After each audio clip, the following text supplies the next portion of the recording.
Hello everyone, how are you? I hope you are fine at home. मैं मानसी आज फिर आप सबके सामने क्लास 4 की मैरीगोल्ड की बुक लेके आई हूँ इंग्लिश की। ये देख लीजिए, मैरीगोल्ड है, क्लास 4 की इंग्लिश की है ये। इसका मैं लेसन नंबर 5 लेके आई हूँ, द राइट ब्रदर्स। तो बुक को ओपन कर लेते हैं और चलते हैं अपने लेसन की तरफ। ये देखिए, हमने लेसन नंबर 5 ओपन कर लिया है, द राइट ब्रदर्स। तो स्टार्ट कर लेते हैं।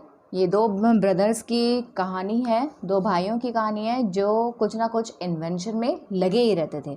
अब उनका इन्वेंशन कितना सफल होता था, कितना नहीं होता था, वो तो हमें इसकी कहानी पढ़ने के बाद पता चलेगा। तो रीडिंग स्टार्ट कर लेते हैं। Flying is one of those things. Flying उन चीज़ों में से एक है that people have always wanted to do, जो लोग हमेशा से कुछ करना चाहते हैं। In the olden days, many people try to turn themselves into birds by attaching wings to their bodies and jumping off high buildings to see if they could fly. In the olden days, पुराने दिनों में many people try to turn themselves, कई लोगों ने अपने शरीर से attaching wings, लोगों ने अपने शरीर से पंख लगाकर, देयर बॉडी मतलब अपनी बॉडी से उन्होंने क्या लगाए? विंग्स लगाए, अटैच किए, पंख लगाए, कैसे? पक्षियों की तरह। और उन्होंने क्या किया? Jumping off high buildings to see if they could fly. ऊंची इमारतों से कूदकर खुद को पक्षियों की तरह बदलने की कोशिश उन्होंने की। Of course they could not. उन्हें पता था कि ये बेशक ये चीज़ नहीं कर सकते वो। It was easy enough to jump.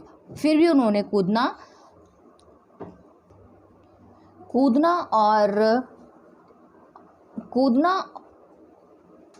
और जंप करना, यानी कि कूदना और ज़मीन पर उतरना, लैंड ऑन द ग्राउंड, यानी कि ज़मीन पर उतरना काफ़ी आसान लग रहा था। लेकिन what seemed impossible was staying in the air for as long as one wanted. लेकिन जो असंभव लग रहा था, what seemed impossible was staying in the air, but जो असंभव लग रहा था वह था हवा में उड़ना, वो भी लंबे समय के लिए। for as long as one wanted, यानी कि लंबे समय तक हवा में रहना, आकाश में ऊपर उड़ना वो इम्पॉसिबल सा लग रहा था। And also hitting the ground without hurting oneself, और खुद को हिट किए बिना, यानी कि खुद को चोट पहुंचाए बिना ज़मीन पर उतरना, ये वे सोचकर अचंभित थे कि वे किस तरीके से वे ग्राउंड नॉट पर, मतलब धरती पर आराम से बिना किसी चोट के लगे वे आराम से ज़मीन पर उतर सकें। After many attempts had been made at improving the hot air balloon and the glider. Hot air balloon और ग्लाइडर को बेहतर बनाने के लिए उन्होंने कई अटैम्प्ट किए, उन्होंने कई बार उनको इम्प्रूव भी किया, कई प्रयास किए। Wright brothers with their hobby of making and inventing things. Right brothers जो थे उनकी हॉबी थी क्या? मेकिंग एंड इन्वेंटिंग थिंग्स, यानी कि उनका एक शौक था आविष्कार करने का, कुछ भी कोई भी चीज़ इन्वेंट करने का उनका एक शौक था। Wilbur and Orville Wright were born in Indian. Wilbur और ऑरलिव जन्मे तो वो इंडिया में थे, in the United State of America, संयुक्त राष्ट्र अमेरिका में उनका जन्म हुआ था। कौन से सन में हुआ था? 1867 में एंड 1871 में। Their parents encouraged them to make new things. उनके जो पेरेंट्स थे, यानी कि उनके माता पिता थे, उनको एनकरेज करते थे नई चीज़ें बनाने के लिए, यानी कि उनको प्रोत्साहित, एनकरेज का मतलब होता है प्रोत्साहित करना, उन्हें उत्साहते रहना, कि उनको प्रोत्साहित करते रहते थे कुछ ना कुछ नई चीज़ें कि वो बनाते रहें। Right from their childhood days. Right brothers ने अपने बचपन के दिनों में, राइट फ्रॉम देयर चाइल्डहुड, अपने बचपन के दिनों में the Wright brothers invented things, कुछ चीज़ें उन्होंने इन्वेंट की, such as a paper folding machine. बचपन के दिनों से पेपर फोल्डिंग मशीन एक नए प्रकार की, a new type of tap rat, यानी कि नए प्रकार की चूहा, आपने ना चूहे के जाल जैसे, and also toys with the idea of making an automatic machine, चूहे के जाल जैसी चीज़ों का आविष्कार किया और अपने चीज़ों का आविष्कार किया, एक ऑटोमेटिक मशीन बनाई for taking your shoes of and putting them back on again, ताकि अपने जूते उतारने और रखने के लिए उन्होंने एक ऑटोमेटिक मशीन बनाने के लिए पूरी ऑटोमेटिक मशीन को तैयार किया। ठीक है, इसके बाद आपका आता है एज दे, ये आपके देख लीजिए यहाँ पे दोनों ब्रदर्स दिखाए हुए हैं आपका, यहाँ पे एक वुल्बुर है और एक ऑरविल है। तो अब देख लेते हैं नेक्स्ट है आपका paragraph. As they grew older, the Wright brothers wanted to do what so many had tried to do before them, fly. जैसे जैसे एज दे ग्रेव ओल्डर, जैसे जैसे वे बड़े होते गए, Wright brothers wanted, Wright brothers जो थे वे वही करना चाहते थे जो what so many had tried to do before them, fly, जो उड़ने के लिए बहुत दिनों से उन्होंने बहुतों ने उनसे पहले करने की कोशिश की थी। We all know that anyone who wants to invent a flying machine has to be a great engineer. We all know, हम सब अच्छी तरह जानते हैं, that anyone who want, जो कोई भी उड़ाने वाली मशीन का आविष्कार करना चाहता है, उड़ाने वाली मशीन का आविष्कार करना चाहता है, वह एक अच्छा इंजीनियर होना चाहिए। And this both the brothers were, और यह सारी बातें किस में थी, उन दोनों भाइयों में थी, यह सारे गुण उन किस में थे, उन दोनों भाइयों में थे। दे इवन ओपन देयर आउन बाइसिकल शॉप, उन्होंने एक अपनी बाइसिकल शॉप भी खोली। एंड वर दे बिल्ट, जहाँ पे वो उस बाइसिकल को बनाते थे, रिपेयर करते थे, रिपेयर्ड एंड सोल्ड बाइसिकल, और बाइसिकल को बेचते थे, and made some money too, और उनसे कुछ पैसे भी कमाते थे। Starting with their flying machine project, उन्होंने अपने फ्लाइंग मशीन प्रोजेक्ट को शुरू करते हुए they first enlarging a toy helicopter, उन्होंने एक टॉय हेलीकॉप्टर को एनलार्ज किया, यानी कि बड़ा बनाया, पहला हेलीकॉप्टर उन्होंने बड़ा बनाया, बट इट क्रैश्ड, दुर्भाग्यवश वह दुर्घटनाग्रस्त हो गया। The Wright brothers did not give up, but right brothers ने आस नहीं छोड़ी, and continued worked on their ideas in their workshop, और उन्होंने अपनी वर्कशॉप पे अपने काम को, अपने आइडिया को और अच्छे से बढ़ाना शुरू कर दिया। उन्होंने हार नहीं मानी, अपनी कार्यशाला यानी कि अपनी शॉप पर अपने विचारों पर काम करना उन्होंने जारी रखा। दे मेड सेवरल मॉडल्स, उन्होंने बहुत से मॉडल तैयार किए विद द कार्डबोर्ड की सहायता से, एंड केप्ट इम्प्रूविंग दैम, और उनके अंदर कुछ इम्प्रूवमेंट भी उन्होंने की। They put a lot of these ideas into action, but none of them really worked, उन्होंने इनमें से बहुत सारे विचारों को में अमल किया, इनटू एक्शन में लेकर अपने विचारों को थोड़ा और इम्प्रूव किया, but none of them really worked, but उनमें से किसी ने भी वास्तविक काम नहीं किया।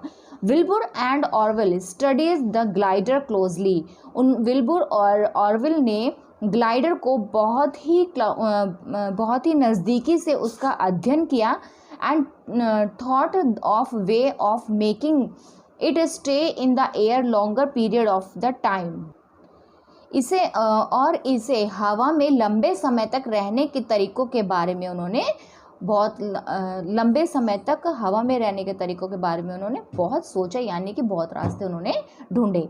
They worked on design of the wings, उन्होंने क्या किया, अब उनके पंखों को डिज़ाइन किया। The body of the machine की बॉडी है जो, उसके पंखों को डिज़ाइन करना उन्होंने शुरू किया, and thoughts of the way in which the flying machine would take off, fly and land on the ground, उन्होंने उन तरीकों के बारे में सोचा जिससे उड़ने वाली मशीन जो उड़ने वाली मशीन है फ्लाइंग मशीन टेक ऑफ करे और फ्लाई और उड़े and land on the ground और धरती पर लैंड करे यानी कि धरती पर उतरे। All this means lot of hard work. इन सब का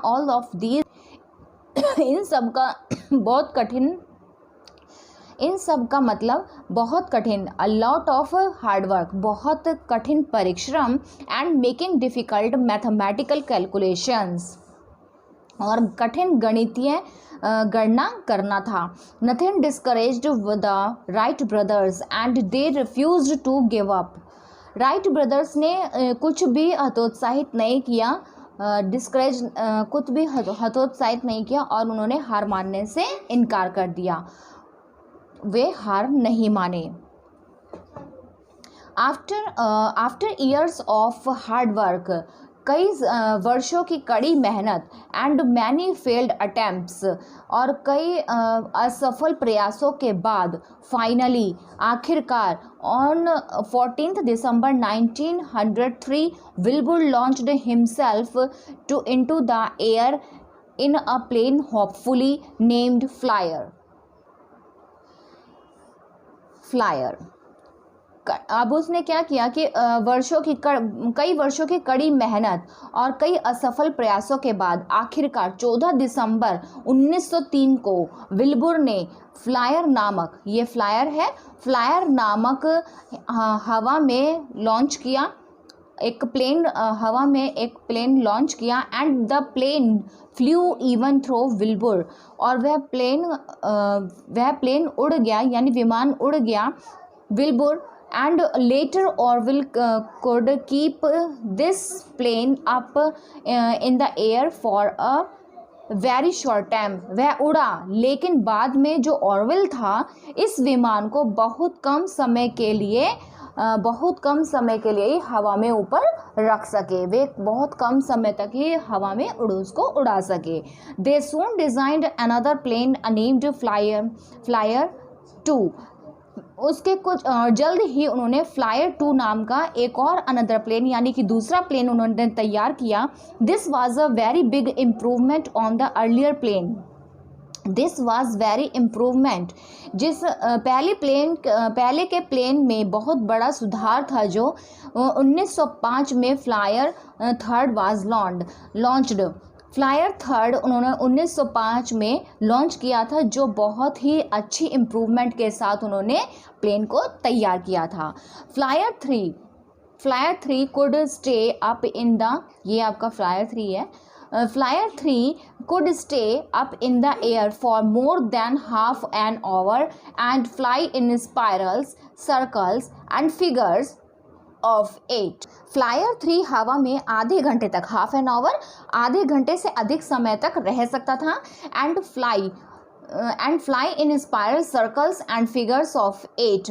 उसको राइट ब्रदर्स को इसलिए कोई रोक नहीं सका। उसकी उन्होंने जो सर्कल्स, उसके स्पाइरल्स और फिगर्स थे वो उन्होंने बहुत अच्छे से तैयार किए थे। Now there was not stopping the Wright brothers को इस चीज़ में कोई भी रोक नहीं सका। 1909 Wilbur gave in a public flying display with lakhs of people watching। 1909 में विल्बुर ने लाखों लोगों को देखने के लिए एक सार्वजनिक स्थान पर उन्होंने उसका प्रदर्शन किया। The aeroplane become the invention everyone was taking about. हवाई जहाज वह आविष्कार बन गया। हवाई जहाज जो था वो एक इन्वेंशन यानी कि एक आविष्कार बन गया जिसके बारे में हर कोई बात कर रहा था। इट सीम्ड पॉसिबल, यह असंभव सा लग रहा था। And all because of the hard work, बहुत ही कड़ी मेहनत। एंड इसका कारण था कि इन सब का कारण था कि बहुत ही कड़ी मेहनत and new ideas to make who refuse to give up ये लोगों की कड़ी मेहनत और नए विचारों, न्यू आइडियाज़, उन दोनों आदमियों के न्यू आइडियाज़ के कारण ही, उनके विचारों के कारण ही, जिन्होंने अपने सपनों को छोड़ने से इनकार कर दिया या refuse to give up their dreams, अपने सपनों को छोड़ने से इनकार कर दिया, ये सब कैसे पॉसिबल हुआ? उनके हार्ड वर्किंग और न्यू आइडियाज़ के कारण। Later in 909, Wilbur made a landmark journey as he flew across the river Hudson in New York and around the Statue of Liberty. Later means होता है बाद में 1909 में विल्बुर ने न्यूयॉर्क में हडसन, इसको बोलते हैं हडसन नदी के पार स्टैचू ऑफ लिबर्टी के चारों ओर उड़ान भरते हुए एक ऐतिहासिक उन्होंने यात्रा की। द मोस्ट मेमोरियल फ्लाइट मतलब एक ऐतिहासिक यात्रा की। देयर लिव्स वाज वैन विल्बुर और ऑरलिव took their 82-year-old father for a ride on their flyer. उनके उड़ान भरते हुए एक ऐतिहासिक यात्रा की। उनके जीवन की जो उनके जीवन की एक सबसे यादगार, मेमोरियल फ्लाइट मतलब एक सबसे अधिक यादगार उड़ान थी, जो उड़ान बन गई थी जब विल्बुर और ऑरवेल अपने 82 वर्षीय पिता के साथ फ्लायर पर सवारी के लिए गए थे। तो ये लेसन मैंने आपको रीड करा दिया है। अब इसके बारी आती है आपके मैं आपको ये लेसन तो अच्छे से समझ में आ गया होगा। दो भाइयों की कहानी है ये, विल्बुर और ऑरवेल, जिनका जन्म संयुक्त राष्ट्र अमेरिका में, इंडियन में हुआ था। तो उन्होंने क्या किया था, उन्हें नई नई चीज़ें इन्वेंट करने का बहुत ही शौक था, उनकी हॉबी थी ये नई नई चीज़ें इन्वेंट करने की। अब उन्होंने कोशिश की कि क्यों ना एक काम किया जाए कि एक एरोप्लेन तैयार किया जाए ताकि हम भी हवा में उड़ सके, जैसे कि पक्षी हवा में उड़ते हैं, एक स्थान से दूसरे स्थान पर बड़े आराम से पहुंच जाते हैं। तो इसी तरीके से उन्होंने भी सोचा कि क्यों ना एक एरोप्लेन तैयार किया जाए। उन्होंने क्या किया, कार्डबोर्ड से छोटी मोटी चीज़ें बनानी स्टार्ट कर दी, नई, कभी कुछ बनाते कभी कुछ बनाते। इसके लिए उन्होंने अपनी शॉप भी खोल दी, बीच में साइकिल की शॉप भी खोल दी, जिसमें उन्होंने साइकिल को बनाया भी, बेचा भी, उसकी रिपेयरिंग भी की, उससे पैसे भी कमाए। फिर धीरे धीरे करके वो आगे प्लेन, छोटे छोटे टॉयज़ बनाने लगे। प्लेन थोड़ा उनमें इन्वेंट किया, थोड़े पहले टॉय बनाए, टॉय को फिर थोड़ा सा उनमें इन्वेंशन की, फिर दोबारा से इन्वेंशन की, फिर दोबारा से उसमें इन्वेंशन की। तो अपने आइडियाज़ को उसमें सिलेक्ट करते रहे, न्यू आइडिया डालते रहे और उन्होंने एक न्यू प्लेन तैयार कर लिया, जो उनका 1905 में फ्लायर 3 लॉन्च किया था। अब उसमें इतनी अच्छी इम्प्रूवमेंट उनकी हुई थी, उन्होंने क्या किया कि 1909 में उन्होंने अपने 82 साल के पिता को न्यूयॉर्क स्टैचू ऑफ लिबर्टी उन्होंने बैठा के उसमें फ्लायर में, यानी कि उस एरोप्लेन में उसमें बैठा के उनको चारों तरफ घुमाया, उसकी सैर कराई। तो ये लेसन आपका कंप्लीट हो चुका है। अब नेक्स्ट वीडियो में मैं आपको इसके डिफ़िकल्ट वर्ड और वर्ड मीनिंग आपको प्रिपेयर करा देंगे। तब तक अब मिलते हैं हम अपने नेक्स्ट वीडियो में। तब तक के लिए bye bye, take care at home.